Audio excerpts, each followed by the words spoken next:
और यदि आपका भाई यहाँ से एमएलए बनेगा, मंत्रिमंडल में भी हिस्सा मिलेगा, ऐसा कोई इंसान नहीं है जो आपके हक को खा जाए। विधानसभा में पूरे हरियाणा में लेके आऊंगा। जो मेरे बारे में तरह तरह की बातें करते हैं, कोई तिगावा में रो रहा है, कोई पुराना में रो रहा है, कोई फिरोजपुर में रो रहा है। अरे तुम रोने की बजाय, मेरी बुराई करने की बजाय तुम विधानसभा में रोते, विधानसभा में बात उठाते। जब तुम मंत्री थे तो आज मेरा मेवात इतना नहीं पिछड़ता जो आज पिछड़ रहा है। अब ये हमारे भाई इतने बेवकूफ नहीं है जो तुम्हारे रोने पकाने में आएंगे। ये तुम्हारे सारी चालबाजी को समझ सके हैं। ये तुम्हारा पहले जवाब दिया था और ये फिर आने वाले ये 1 अक्टूबर को फिर आपको ये जो वोट की चोट है उसकी आवाज आपको पता लगेगा कि कितनी गद्दारी आपने इस कौम के साथ की, इन लोगों के साथ की, छत्तीस बिरादरी के साथ की है। आप लोगों को पता, विधानसभा में फोटो आते थे, सोते हुए नेताओं के फोटो आते थे, आज वो रोने का काम करते हैं जनता में। कि 18 गांव पहाड़ नीचे पड़े भाई और बाकी गांव ऊपर पड़े।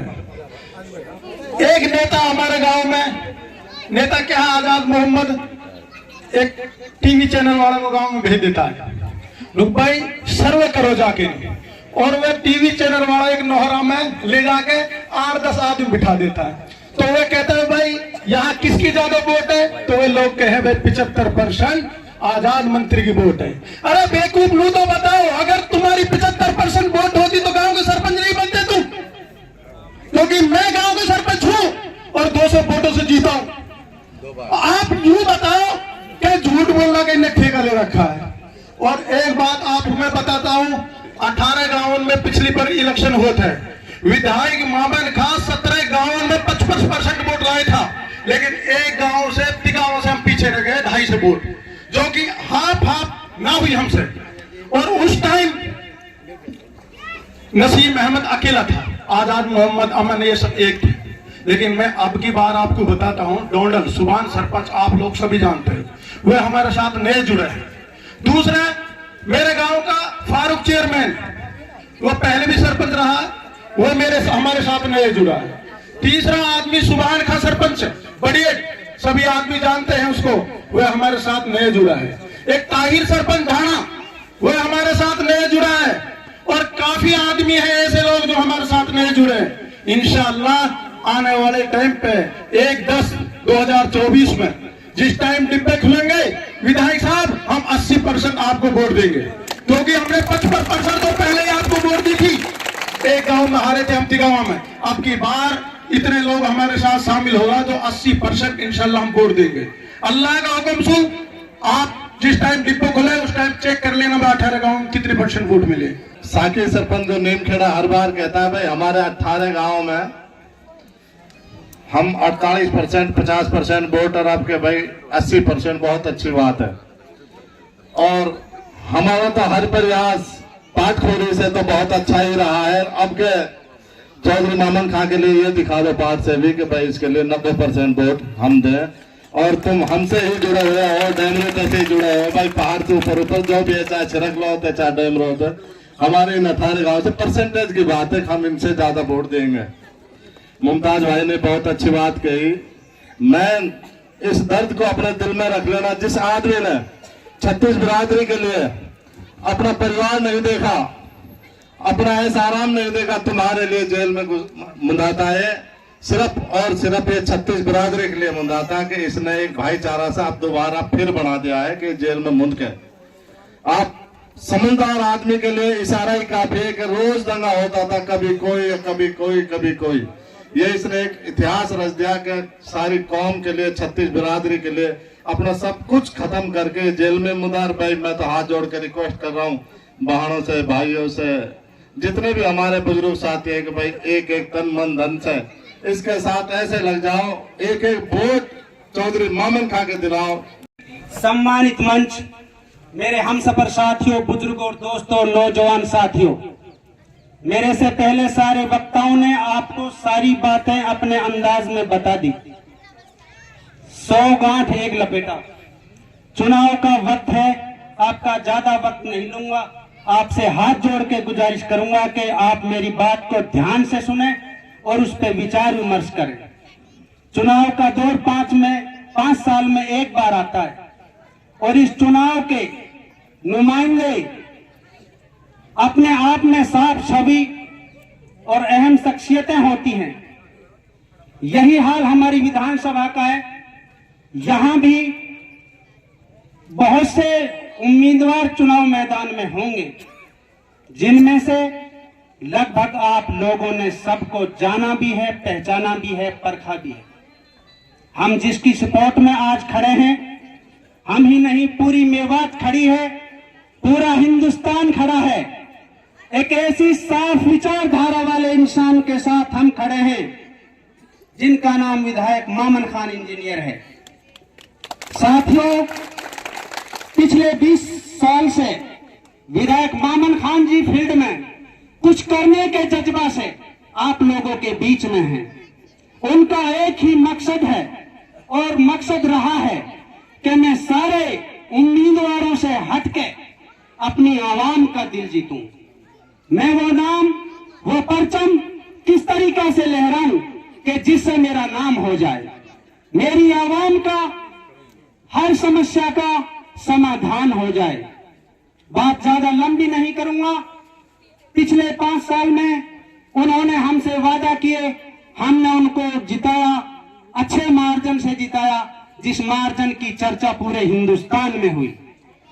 उस पर अपनी मेहनत के साथ उन्होंने हर पल आवाम के हिस्से को, आवाम की समस्याओं को मद्देनजर रखते हुए हर बात को विधानसभा में पहुंचाया।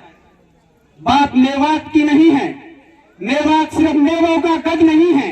मैं बता देना चाहता हूं सारी मीडिया को, मेवात में 36 बिरादरी रहती है। 36 बिरादरी से मिलकर मेवात बना है, ना कि मेवों से मिलकर मेवात बना है। विधायक मामन खान जी ने यहाँ 36 बिरादरी की लड़ाई लड़ी है और मैं बड़ी चुनौती से और बहुत ही आत्मविश्वास और यकीन के साथ कह रहा हूं कि कोई भी एक पर्सन यह सिद्ध करके दिखाए कि मामन खान समान विचारधारा के आदमी नहीं है, तो मैं मामन खान इंजीनियर जी से आग्रह करूंगा कि वे चुनाव मैदान में नहीं आए। मामन खान एक साफ छवि के और समान विचारधारा के आदमी हैं। हम इस समान विचारधारा के आदमी होते हुए अगर हमको किसी एक विचारधारा से जोड़ा जाएगा, यह चीज हमसे बर्दाश्त नहीं होगी। खैर, बातें बहुत करना चाहता हूं आप लोगों से, वक्त बहुत थोड़ा है और आप लोगों से एक बार आग्रह करूंगा कि चुनाव में हर आदमी अपनी बात रखेगा। हमने सबको देखा है, सबको जांचा है, परखा है। मामन खान जी के पिछले 5 साल देखे हैं, हर बात को विधानसभा में कितने जबरदस्त अंदाज से उठाया है, उसके लिए लड़ाइयां लड़ी हैं। अगर आज वो टारगेट पे है तो उसकी वजह क्या है, मैं आप लोगों से पूछ रहा हूं। यही वजह है कि बड़ी शिद्दत से हमारी समस्याओं को विधानसभा में उठाया है। यही तो एक वजह हो सकती है। उससे हमारे आदमियों को भी परेशानी हो रही है और बाकी जिनको होनी चाहिए उनको तो हो ही रही है। आप लोगों को देखना है, सोचना है, समझना है। ये लड़ाई चुनाव जीतने की नहीं है, ये लड़ाई मामन खान की और विरोधियों की नहीं है, ये हमारी अपनी लड़ाई है। हम वोटरों की लड़ाई है, हमारी समस्याओं की लड़ाई है, एक समान विचारधारा के खिलाफ जो बात हो रही है उसकी लड़ाई है।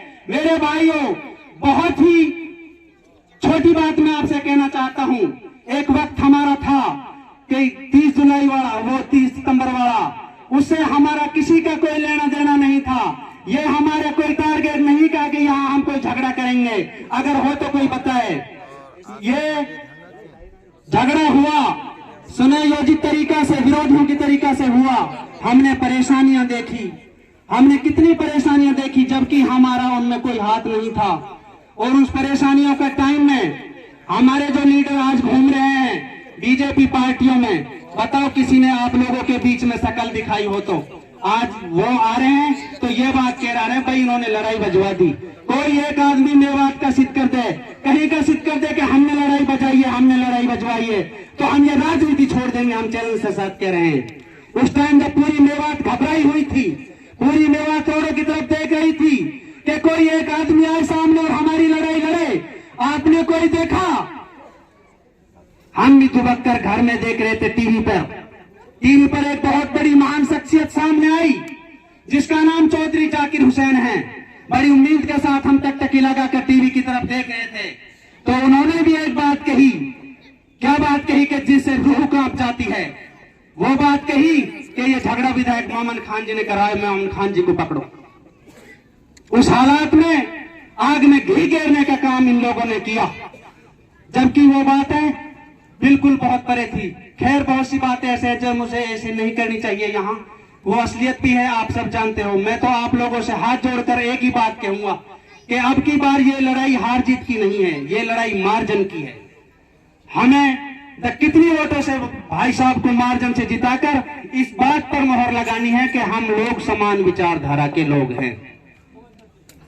तो आप सब भाई हाथ खड़ा कर कर मुझे विश्वास दिलाइए, भाई साहब को विश्वास दिलाइए कि हम ये लड़ाई समान विचारधारा की लड़ाई ईमानदारी के साथ लड़ेंगे। उठाइए सारे हाथ भाई और विश्वास दिलाइए मोमन खान जी को। देखिए भाई मीडिया वालों, सारी मेवात भाई साहब के साथ है, सब विचारधारा समान विचारधारा के लोग भाई मोमन खान जी के साथ हैं। आप लोगों ने मेरी बात को बहुत ध्यान से सुना, बहुत बहुत शुक्रिया। अस्सलाम वालेकुम।